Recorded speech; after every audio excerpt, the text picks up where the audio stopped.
So I'd like to thank Bert for the invitation to again join you at the start of the year to speak about history and epidemiology and what each group can learn from the other, because there are many excellent opportunities in this kind of collaborative work.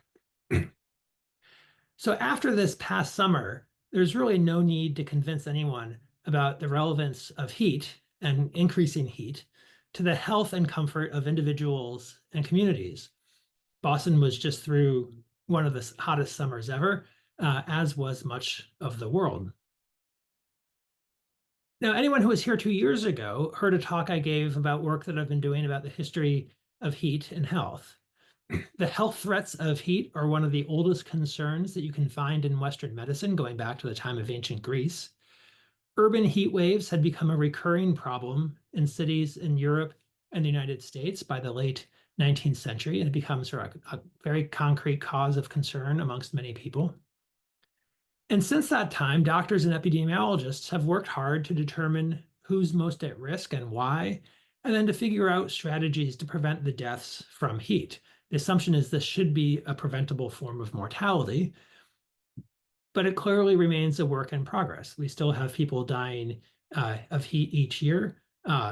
Relatively small numbers in the US, much higher numbers in Europe, and that likely reflects not a real difference as much as difference in how deaths are counted and reported. And so this talk is a follow-up talk of sorts, but with a very different mission.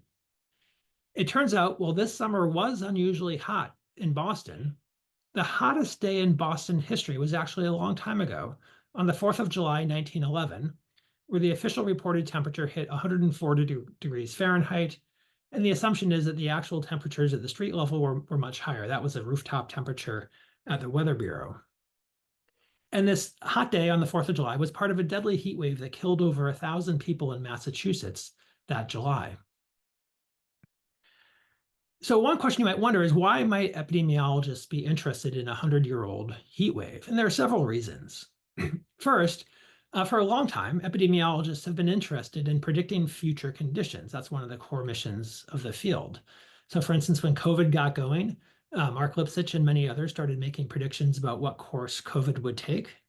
Last week, you heard Sebastian Schneeweiss talk about how you can use existing health data to try to predict the results of randomized clinical trials. And the basic approach to do this is you make a model, and then you test that model on past data to see how well it explains the past. And if it explains the past well, then you can try to use the model to predict the future. So for instance, in the early 20th century, when epidemiologists started to create the first generation of compartment models, they would develop these models and then test them on historic outbreaks. In this case, they looked at an outbreak of bubonic plague in Bombay in 1905, 1906. And you can see the black dots, the actual data, are a pretty good match to the curve and the open dots of the model data. And when they saw a good match like this, they were reassured that their models were robust. People interested in heat waves have done a slightly different approach. This is one of the first models done in the 1980s. Larry Kalkstein at the University of Delaware was interested in the relationship between temperature and mortality in different cities. And what he wanted to do was to use knowledge of this existing relationship in order to predict how much mortality might increase as temperatures rose with global warming. And so here are two of his plots, one on the top showing data from New York City, and the bottom one is from Jacksonville. And his conclusion was that people in New York City should be really worried about global warming, because in New York, higher temperatures historically have been associated with higher mortality rates, with a break point somewhere around 90 degrees Fahrenheit. But they shouldn't be so concerned in Jacksonville, Florida, where mortality remains flat as temperatures increase, presumably because the built infrastructure is more resilient to increasing heat than it is in New York City. But again, the basic intuition here was a straightforward one, that if you can understand the past mortality from heat waves, you can try to predict the future. And then the other reason epidemiologists might be interested in a historic heat wave is that they, like everyone else, have been interested in how past societies have responded to disease threats. Most of this work has focused on epidemics. And so the idea again here is if you can understand how societies responded to past epidemics, you can understand how they might respond to future pandemics and what policies might or might not work.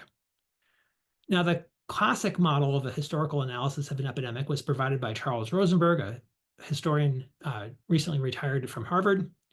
And he described 4 stages of how a society might respond to an outbreak of an acute disease.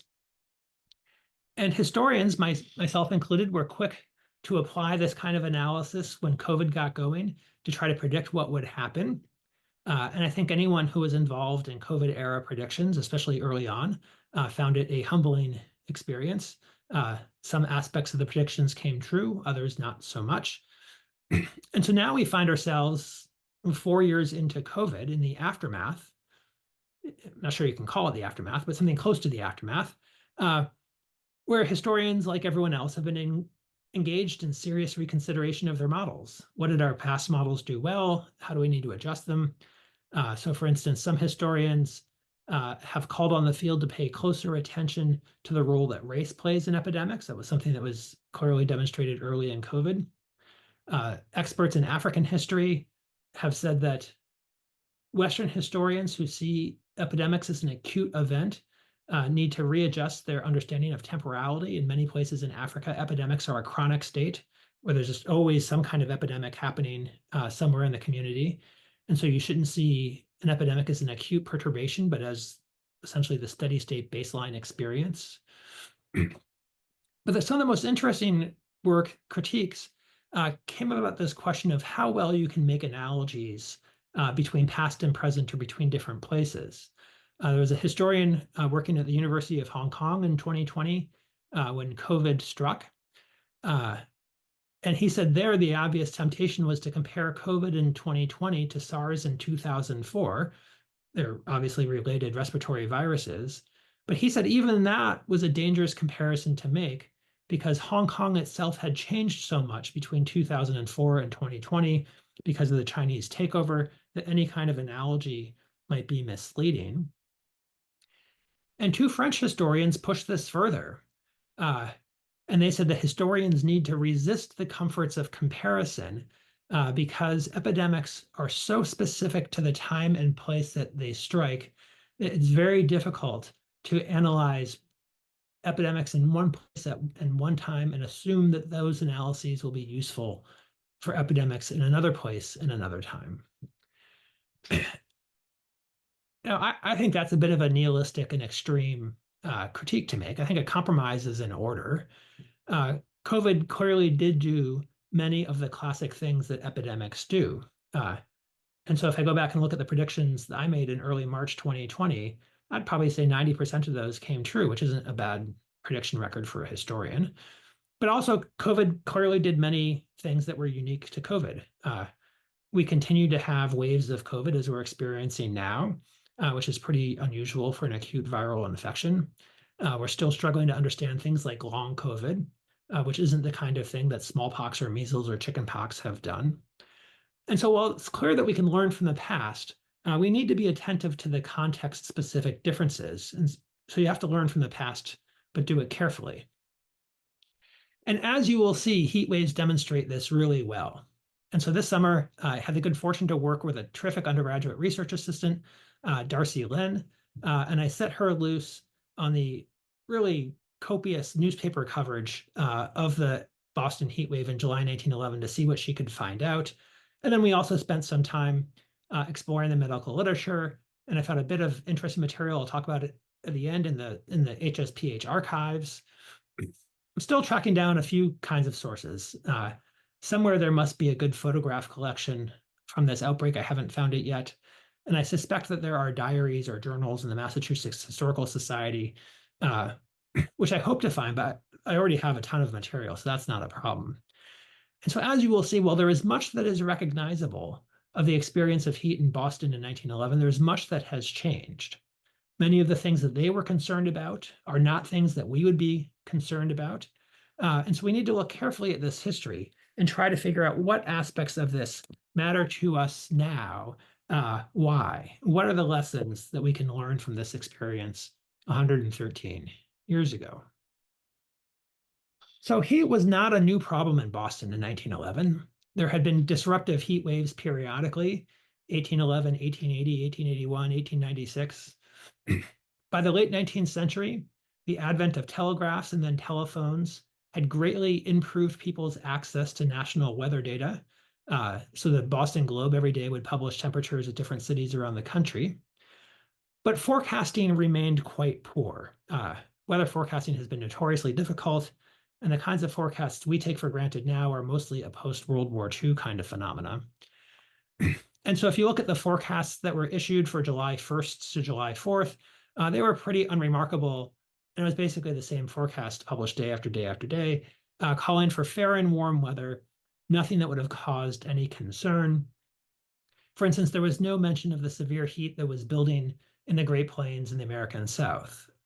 Washington, D.C., for instance, hit 107 degrees in late June, and it wouldn't have been too radical of a forecast to suspect that that heat was moving towards Boston. But you really don't see any prior concern. The troubles in Boston began on Sunday, July 2nd. The temperature hit 96 degrees, which was the hottest day they had seen in 10 years since 1901. It was hot enough that people complained that the asphalt on the roads had started to melt. The Globe said that the tar surface bubbled until the coating became like boiling molasses, a condition which made it hard for vehicular traffic and not to mention for pedestrians. And so here you can see that they're starting to report on the heat records that hit Boston on that Sunday, and the initial reports of people starting to suffer the consequences. Since the first hot day was a Sunday, there was an exodus of people to the beaches as people sought relief from the heat. The Globe estimated that over 100,000 people crowded the city beaches. And so this is mostly Revere Beach, Nantasket Beach, and then some beaches in South Boston, as they tried to escape the stifling heat of the city. The bathhouses at the time were overwhelmed. The estimate was that the Revere Beach bathhouse could only accommodate about 8,000 people. And so many people had to wait in line for hours before they could get through the bathhouse and onto the beach. And part of the issue was that people had to rent a bathing suit and get a locker. And so it was very slow throughput to get people into the water. By 10 p.m. on that Sunday, the temperature had only cooled to 85 degrees, forcing many people to sleep outside. Boston Common was described as the People's Hotel, with about 8 to 10,000 people sleeping on the grass of the park.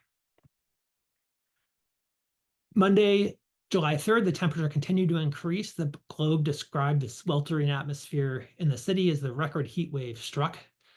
They noted that there is little in the dates and figures that can tell us what humanity suffered yesterday. So there's a clear sense that something had gone wrong and that people were really uncomfortable in the heat. You start to see the reports of the first cases of heat stroke, including one death.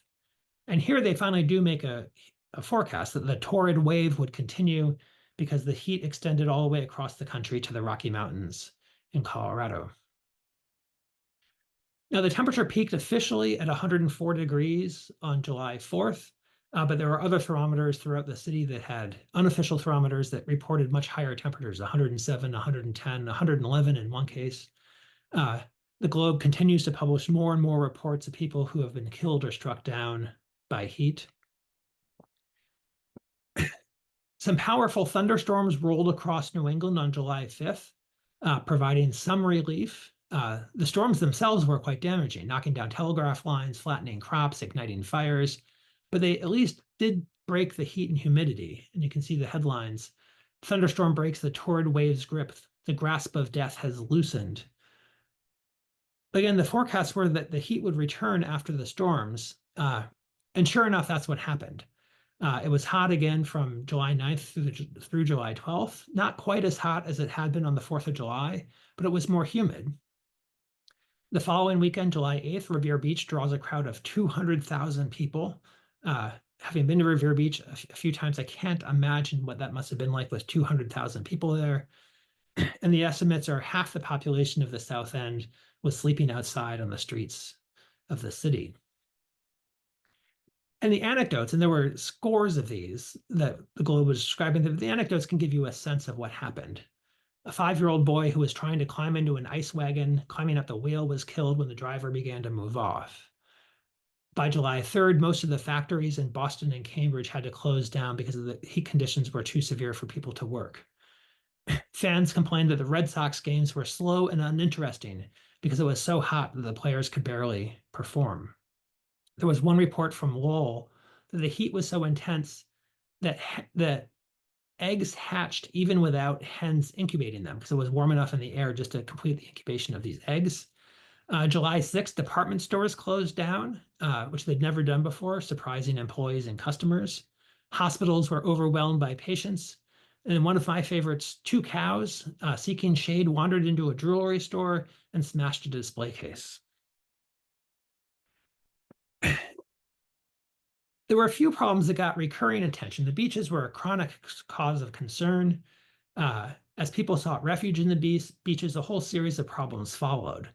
Drowning was the worst, and there were reports nearly every day of how many people had drowned on the beaches or in the Charles River. This was a time before people, as children, were taught how to swim. And it was also a time before swimsuits, so many people who didn't know how to swim were going into the water fully clothed, and many drowned as a result. At many of the beaches, which were very crowded, rowdy men repeatedly harassed women. In one account, the men would swim underwater to the women and grab them by their ankles and throw them into the water, frightening them. In one case, 8 volunteer lifesavers drove off the thugs and beat several of them up severely. So it was a vigilante justice on the beaches. Some of this manifested as ethnic conflict. There were many reports, especially from South Boston, of the local community that was mostly Irish being incensed at seeing Jewish people, Italians, or other foreigners at their bathhouse. The Jewish Advocate, which was the local Jewish newspaper, described many Jewish people who were thrown in the water, half drowned, or pulled out and then beaten by the people at the beach. The Jewish community leaders complained to the mayor, who promised to post undercover police officers at the beaches to try to stop this anti-Semitic harassment. Several of the most striking problems that get attention are really specific to that time and place, especially the coverage of what happened with ice, milk, and horses. And so as you can imagine, in an era before refrigeration, which doesn't start to get widespread until after the First World War, so in an era before refrigeration, people had to rely on ice delivery in order to have access to anything cold. By July 5th, however, there were ice shortages widespread throughout Boston. There are many reports of how hard the ice companies were working day and night to try to keep up with the demand, doing deliveries from 4 a.m. to midnight. There were fights. People would attack the trucks and try to steal the ice. That caused problems throughout the heat wave. A related problem could be seen with milk. Demand for milk and cream surged during the heat wave. I think in part because people wanted to make ice cream, and you needed ice and you needed milk, and neither of the suppliers could keep up. There were concerns from the milk producers that cows were producing less milk because of the heat, presumably because they were dehydrated. Other people blamed the railroads for somehow messing up delivery. People complained that it was so hot that the milk delivery services were delayed, and then the milk would spoil in the heat. So by the time you got your milk delivered to the house, it would already have spoiled. And then meanwhile, grocers were accused of price gouging and raising their prices way too high in the setting of these milk shortages. And the other one, which is really striking to modern readers, is the role of horses. So in Boston in 1911, horses were still one of the main modes of transportation. They still shared the streets with automobiles and the T. And so you'll see just daily coverage of how severe an impact the heat wave had on the horses. And so in the early days of the heat wave, you'll see descriptions of horses struggling in the heat, many accounts of horses just collapsing in the middle of the street. And then, of course, that causes a problem. You have a 1,000-pound horse passed out in the middle of the road. That's not an easy problem to fix. The Massachusetts Society for the Prevention of Cruelty to Animals established watering stations and encouraged people who used horses to bring their horses so they would have plenty to drink. When horses collapsed, Bystanders would rush over and pour bottles of water or even ice if they had it onto the horse to try to cool off the horse. And the MSPCA also had an ambulance for horses, but it was just one, and they could not keep up with the demand of collapsed horses, and many horses died as a result. And then that then further complicated the ice delivery services and the milk delivery services. There were also reports, and these are more anecdotal, of the severe heat exacerbating mental illness. There are many reports of people committing suicide because they were so frantic because of the heat. One person jumped out of a window. Another woman who was jilted by her lover and unbalanced by the excessive heat attempted suicide, but she was saved. Now, the actual death toll is quite hard to pin down, and this is something that will be recognizable to any person now who works with vital statistics. The Globe's reported deaths each day. For instance, they noted on July 7th that the obituary section had published the largest number of obituaries in the history of any Boston newspaper. And there were all these articles about how funeral homes and undertakers were struggling to keep up with the demand for deaths and hearses and funeral services. But if you try to add up the numbers, there's no tally that leads to a consistent number. Every report gives you slightly different counts of how many people were dying. The Boston Medical Surgical Journal, was now the New England Journal of Medicine, at the time was in the business of publishing Boston's mortality statistics each week. And so this is probably the most robust local count. And one of the things that's interesting to hear is the comparison to past events. So some sort of antecedent notion of what we would call excess deaths. So they noted in the week ending July 13th, there had been 375 deaths in Boston, which was an increase of 155 over the same week in 1910. And so modern epidemiologists might say, well, those 155 excess deaths are likely due to the heat wave. Of those 375 deaths, 102 of them were from violent causes, which was by far the leading cause of death in the city at the time, way above cancer, tuberculosis, or heart disease. The journal suspected that 79 of those violent deaths were from heat. Then the next week, July 20th, 394 deaths, up from 221, 135 from violent causes, 116 from the heat. So about 200 deaths from heat were reported at the time. You get a very clear sense from the newspapers of how the impact depended on socioeconomic status. So you'd say, in theory, in an era before air conditioning, everyone was exposed to a heat wave and everyone was at risk. That was clearly not the case. Wealthy Bostonians since the 19th century had been fleeing to the coast or the mountains whenever it got hot in the city. And so you'll find lots of accounts of how delightful it was to be on Nantucket during the heat wave. The poor, however, remained trapped in the tenements, crowded in hot apartment buildings that were designed to keep people warm, not cool. Many of the tenement buildings were described as completely uninhabitable because of the heat. People were forced to sit and sleep on the streets, or then some of them got harassed by the police for loitering or disrupting traffic, or whatever thing that the police wanted to harass them for. People also protested that the poor were being discriminated against in terms of milk distribution, forcing the mayor and the Board of Health to hold a press conference on July 7th. The railways were there. They denied that shipments were preferentially being sent to hotels and restaurants, but it's really hard to imagine that supplies were not being sent to the wealthy and profitable venues. But they swore that wasn't happening. Well, so how did public health officials respond?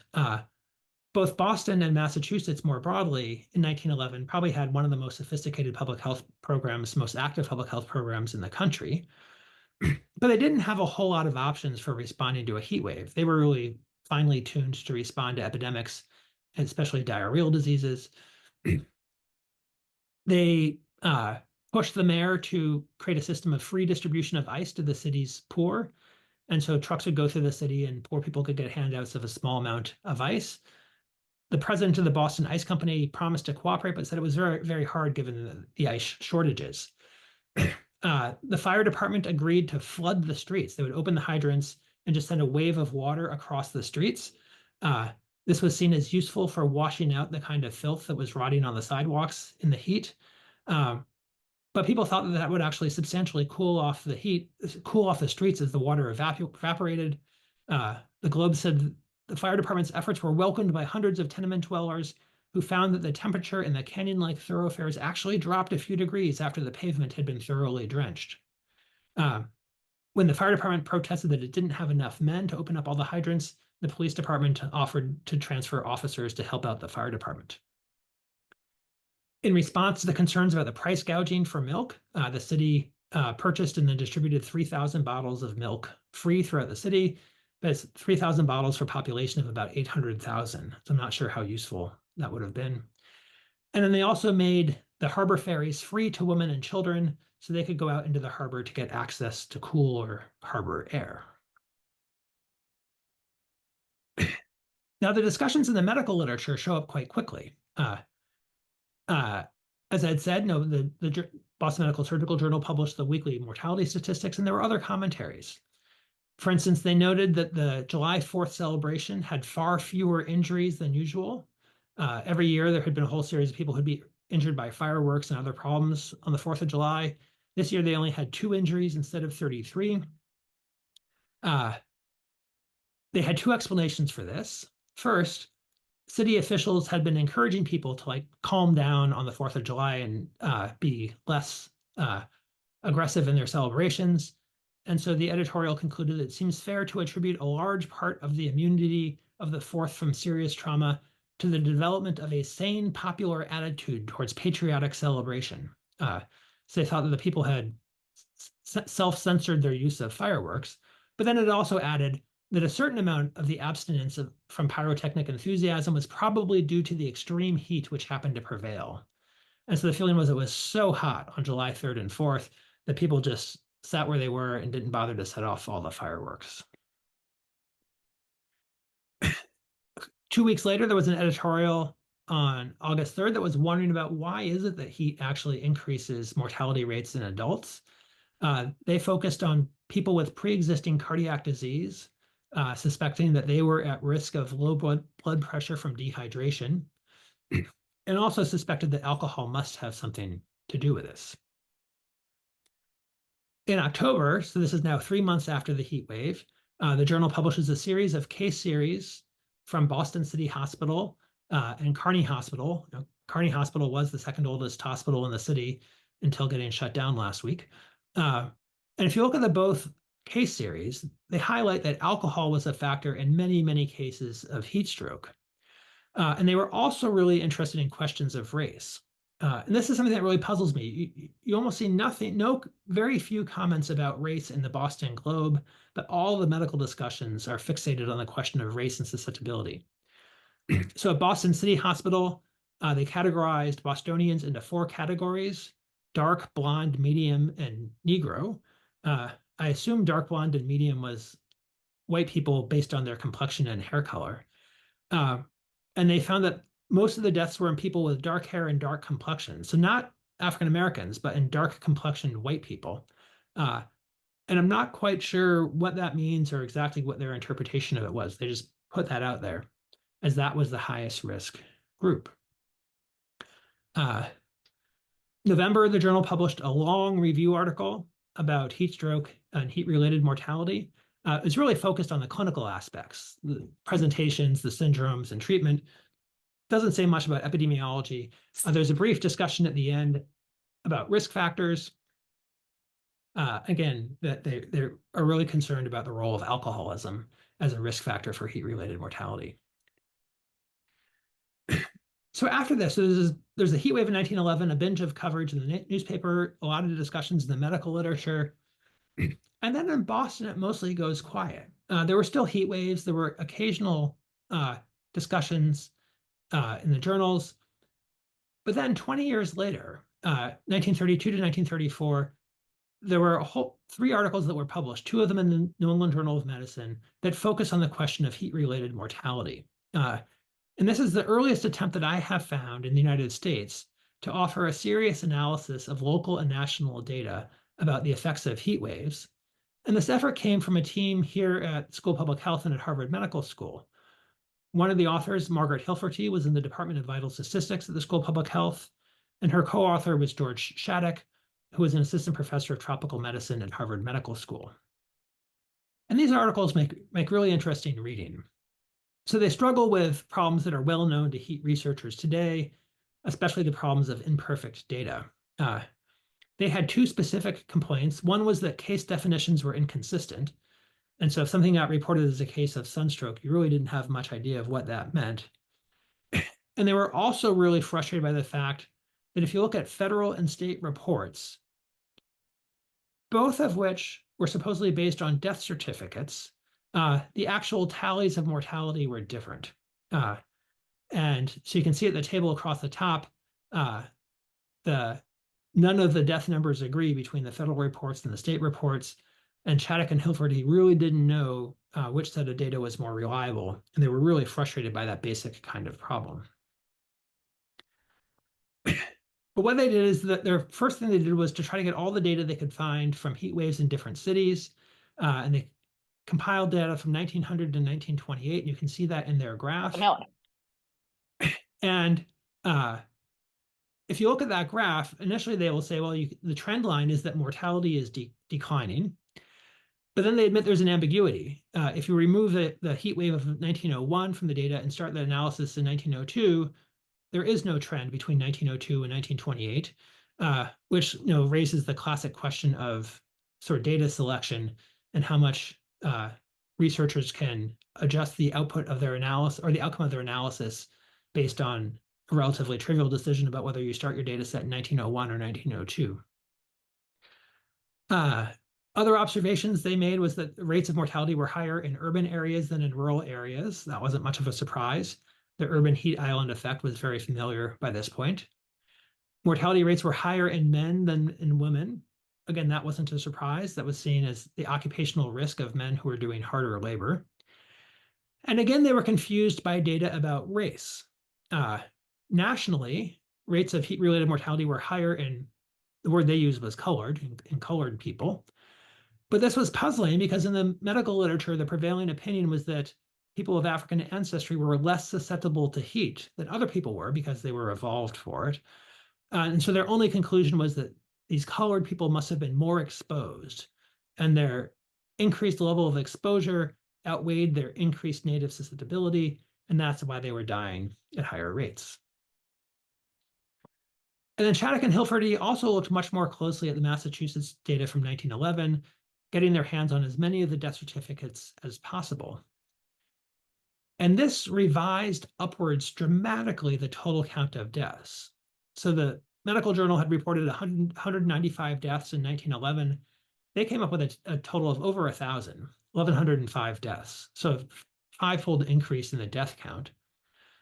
Most of the deaths were in young adults, but the death rate increased with age, which they saw as evidence of the diminishing vigor of people as they get older.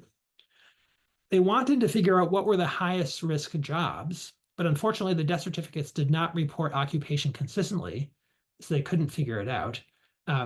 It turns out at this time, Cambridge especially was the candy making capital of the country, and Boston had a huge molasses and sugar industry. And so a lot of the deaths were people who were working in the sugar refineries who spent their days standing next to boiling vats of sugar. And then for women, the highest risk jobs were probably in the laundries, again, because of the heat, humidity, and everything else. And again, you see this fixation on race and susceptibility. In this case, they were really fixated on the Irish. They found that people who were Irish born had a 7-fold increase in mortality during the pandemic. So they concluded that a marked racial susceptibility may exist. But to their credit, they do a pretty good job of explaining the range of possible factors. They said it could be that the Irish are adapted to a more moderate climate, the cold, mild climate of Ireland. They weren't accustomed to summer heat in Boston. But they said that conclusion is obscured by a whole series of other factors. Irish immigrants had a substantial occupational risk because they were most often involved in agricultural labor or unskilled factory labor.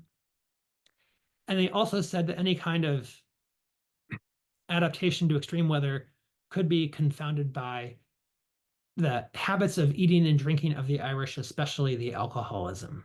again, this fixture of the drunken Irishman was pervasive in the medical literature.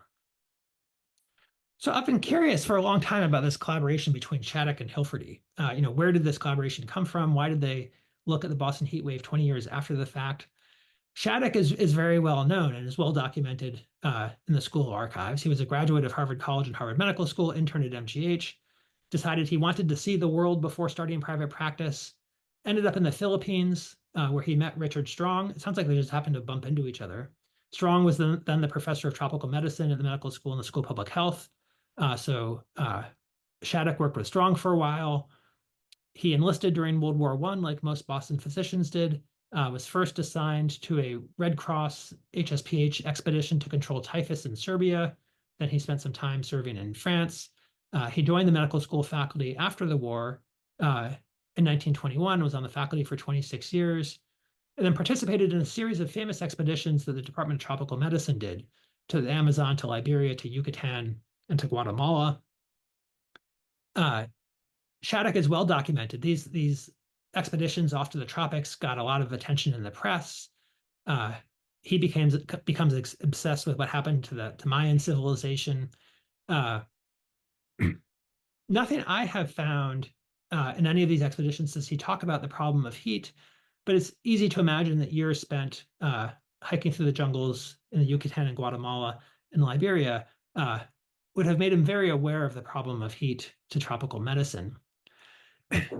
But he doesn't pay much attention to it in his own biography. The archive has the text of his report to the annual alumni report. So I think this was the 35th. So he was the class of 1901 from Harvard College. This was his 35th anniversary or 35th reunion report in 1936. He talks about his work in Central America. He talks about teaching tropical disease at Boston City Hospital, but only makes this cryptic allusion to his interest in heat.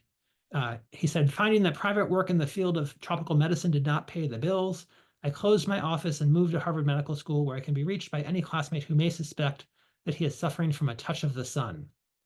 And so I suppose that there's a joke there somewhere. I can't quite figure out what it is. That's the only thing I found in Shattuck's papers where he mentions any interest in heat stroke or sunstroke. Margaret Hilferty, of course, is a complete mystery. Emily Harrison suspects that Hilferty was one of the many female mathematicians who staffed Harvard's scientific establishments in astronomy and epidemiology, often without credit. She wasn't completely invisible. She and Shattuck were long-term collaborators. It wasn't just their work on heat waves. In 1938, he published an enormous medical survey of Guatemala, and Hilferty is listed as the author of 2 of the chapters. Both of them are about vital statistics of Guatemala. I suspect that the interest in heat waves was hers, and I also suspect that she did all the work to go through the death certificates of Boston from 1911. But there's really no way to know, because other than these occurrences of her in conjunction with him, I haven't found, and the archivists haven't been able to find any independent documentation of her work or her life, which is always really frustrating. So what should we make of all of this? It's clear that the impact of heat on a city is specific to time and place. One journalist who wrote about the 1911 heat wave said New England in 1911 was a different world and a more vulnerable one. It was modern enough to suffer from the heat of congested cities. It was not yet modern enough to profit from devices available to us nowadays.